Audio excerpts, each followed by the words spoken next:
আপনাদের বাচ্চাদের নাম হাদি রাখা শুরু করেন, নাতির নাম হাদি রাখেন, এক প্রজন্মকে হাদি বানায় ফেলেন, আল্লাহ যেন কবুল করে। ডাক্তার মীর মোশাররফ হোসাইন ওনার নাম। বলছেন এক বাপ তার ছেলেকে নিয়ে আসছে, নিয়ে আসার পরে বলছে রক্ত পরীক্ষা করা লাগবে। তো ওই ছেলে কোনোভাবে রক্ত দিবে না, 8 বছর বয়স, ভয় পাইছে, রক্ত দিতে অনেকে ভয় পায়। তখন তার বাপ বলছে ভয় পেলে তুমি হাদি হবে কিভাবে? ওই ছেলে সাথে সাথে হাত বের করে দিয়ে বলছে ডাক্তার সাহেব আমার রক্ত নেন।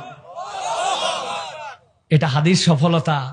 আল্লাহ শাহাদতের মর্যাদাটাকু এইভাবে আল্লাহ কবুল করছেন যে আমার তরুণেরা হাদি হতে চায়, এক শ্রেণী হাদির স্বপ্নকে ভুলাই দিতে চায়।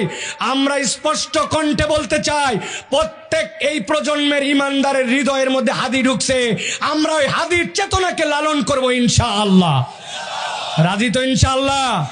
আপনাদের বাচ্চাদের নাম হাদি রাখা শুরু করেন, নাতির নাম হাদি রাখেন, এক প্রজন্মকে হাদি বানায় ফেলেন, আল্লাহ যেন কবুল করে। শহীদদের চেতনা মুছে ফেলা যায় না, যদি মুছে ফেলা যেত তাহলে হামজা রাদিয়াল্লাহু তাআলার নাম মানুষ জানতো না, ঠিক কি না? অথবা আল্লাহ রাব্বুল আমিন যেন কবুল করেন, বল আল্লাহুম্মা আমিন।